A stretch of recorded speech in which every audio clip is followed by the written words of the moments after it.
Matthew Sims from Encore Automotive Diagnosing and Repair, reporting live from Times Square, letting you guys know we're thinking about y'all. Any automotive concerns, repairs that you may need, feel free to give us a call at 919-539-7265 or stop by the shop at 816 South 3rd Street, Smithfield, North Carolina. Y'all have a nice day.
Listen, we have a 2006 Volvo all-wheel drive 80 series.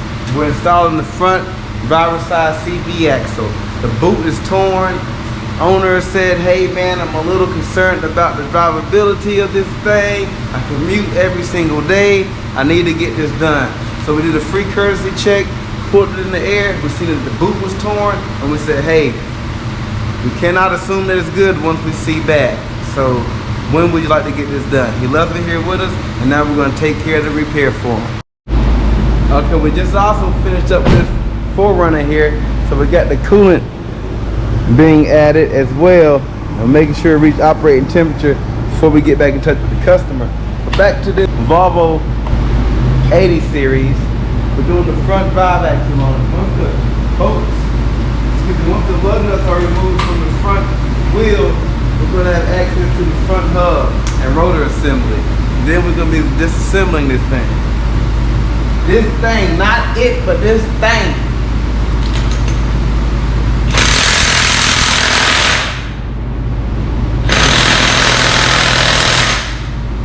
Lithium sucks.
We're going after this axle right here, pretty straightforward.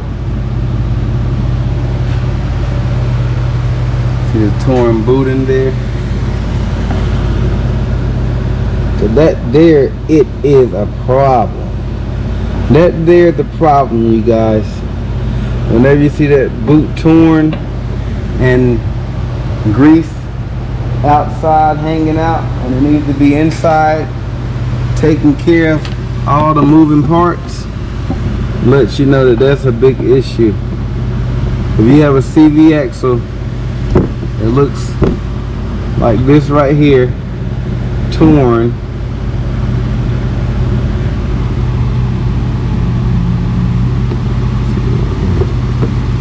See how it's torn right there? Ladies and gentlemen, all my followers and subscribers, you will need to replace that axle.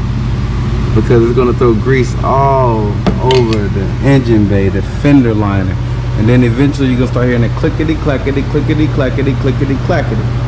So we're gonna remove the caliper, gonna remove the rotor, gonna disassemble the spindle from the strut here and get to moving.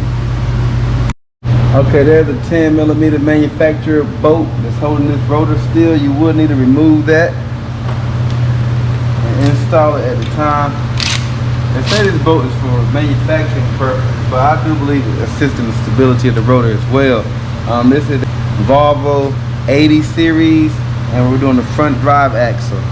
For disassembling the caliper assembly now, and taking off the rotor. My tools are all over the shop. I'm out of gloves right now, and yeah, we're at the end of the day. So, move this here.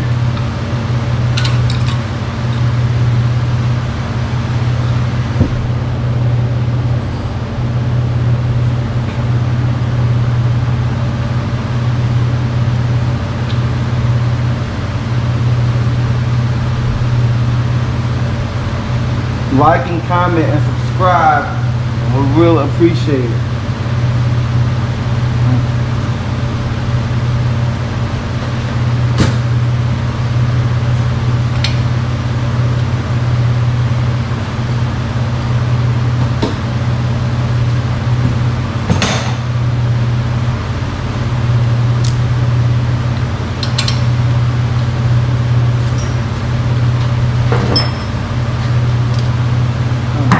I got about 10 minutes left on my SD card.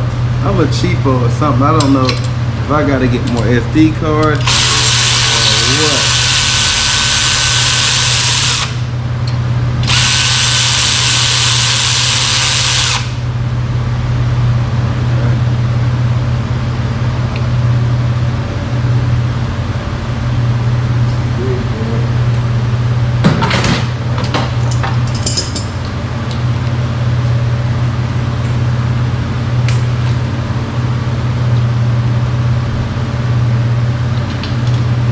Sometimes it helps to leave.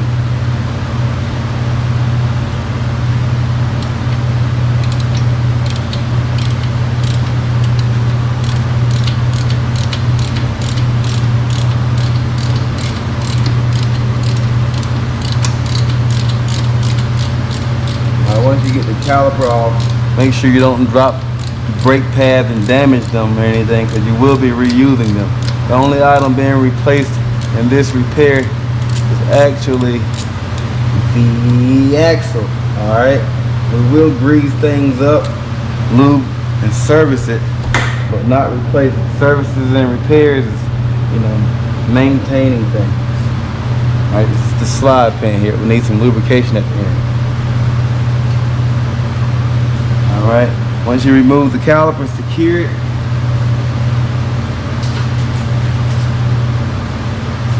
To make a nice tool, some hooks. I don't actually have the hooks and everything, but I do have some bungee cords.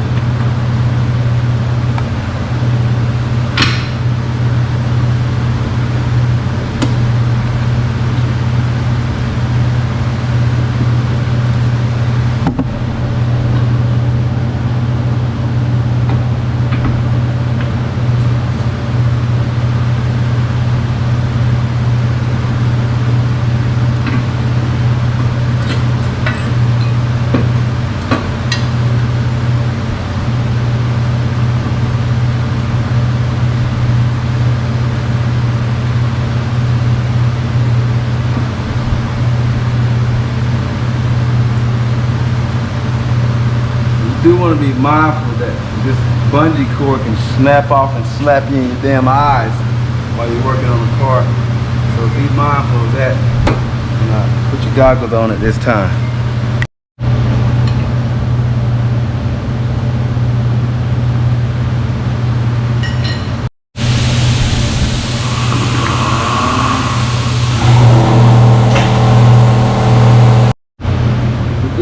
disconnect the caliper bracket from the spindle to remove the rotor. Held on by two 15mm fasteners. And once you break those loose, you get access to the rotor.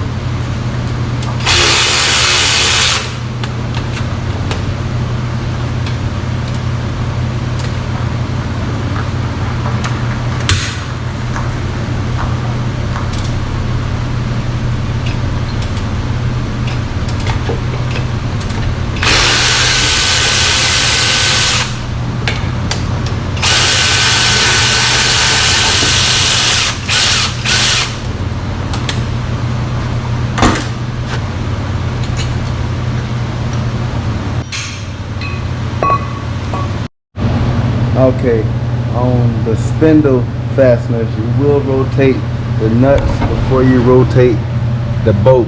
So break the nuts loose, and you got two of them, one on the top and one on the bottom there, that you're gonna have to loosen up first. And you will have to turn the side that I had the tool on before you turn the hex nut side. Pretty much standard on most vehicles.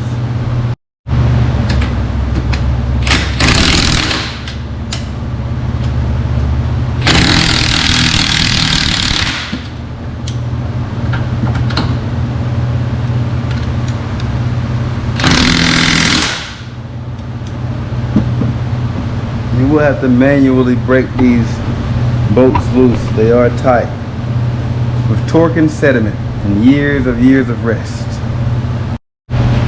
Now these bolts are sort of hefty, so they will require a great deal of some might. They will require some might. I do have them loose now, but this bottom one was sort of, you hear the feedback there, so you already know what I was dealing with. We're gonna see if we can light this thing on off with some of this lithium here on my old Impacts. Had this one for a while. Shout out to Sears.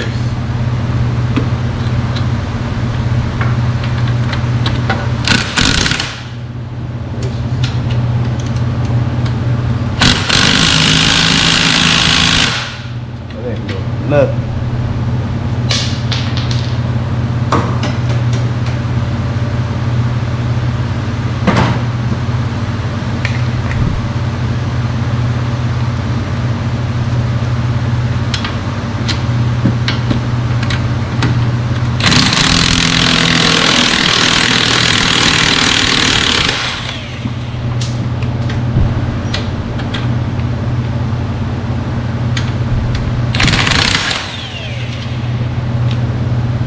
You will need to remove the fasteners out of the spindle so you can get a little play in the spindle.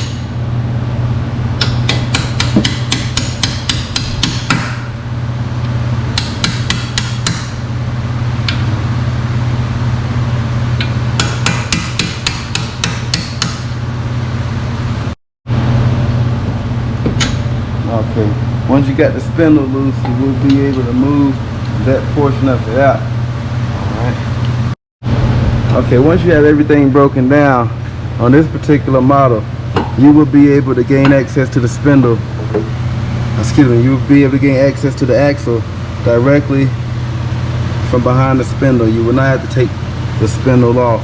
On most vehicles, you will not have to remove it, but it is a good idea to sometimes get as much access as possible. Let me show you the procedure I will be using on removing this axle from the transmission. You will need to remove the belly pan to gain access to the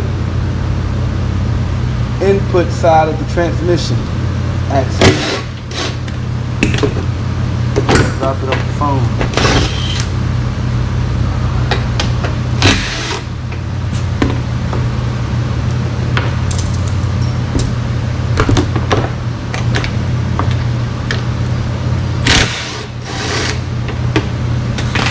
Overhead.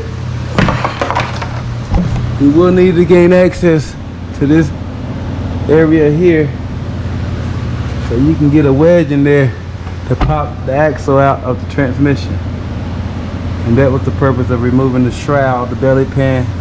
Got some leaking going on there, got to share with them. Alright.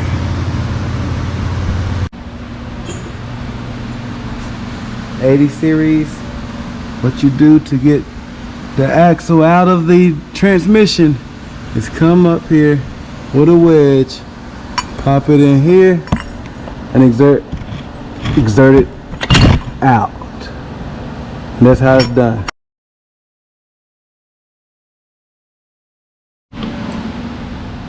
Now make sure that this C-clip or retainer ring comes out of the transmission on the old axle. You do not want to be fighting against that inside the transmission. It will cause the damage upon installation, and if you do get past the install, it will cause damage once you start riding down the road. So we're going to verify that that is on this splines here, and it is there. To install the to install the axle into the transmission, all you do is come here, line it up. A little difficult to do it with one hand. It's not a lightweight piece of it. It's not lightweight here. Line it up in there. Excuse me. Line it up. And once you get it straight, you would like to wiggle it. Get it all the way in there. And there. Alright. There and that and it and all that good stuff. And once you have it in there, alright. You hear that? You're engaging. Alright.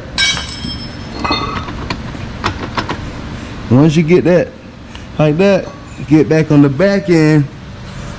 This is going to require some force. I got about 30 seconds left. Let me see if I can get this in here for you guys. Man, I hate I got my GoPro all oily. She gonna shut off on me. If you get it in here like this, make sure it's straight. If it's not straight, you will be having some issues.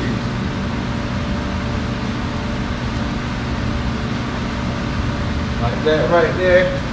Take that hammer, a rubber mallet, or a piece of wood and a block, and slightly tap it on in there. This is Matthew Sanders signing out. Encore Automotive Diagnostics and Repair.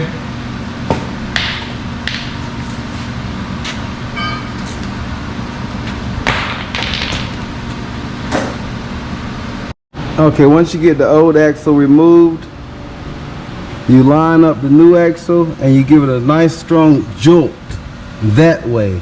And then you check the gap at the transmission and you see that that's cool and you're sure and confident. All right, it's time to button this thing up. You close this job up and you install things in the reverse procedure that you removed them. Any questions or concerns, reach out to Matthew Sanders here, Encore Automotive. I've worked today. I'm sweating. Yeah, this is not a makeup. This isn't makeup. This is sweat. See, I can sell some of this sweat to some of y'all people that want to, you know,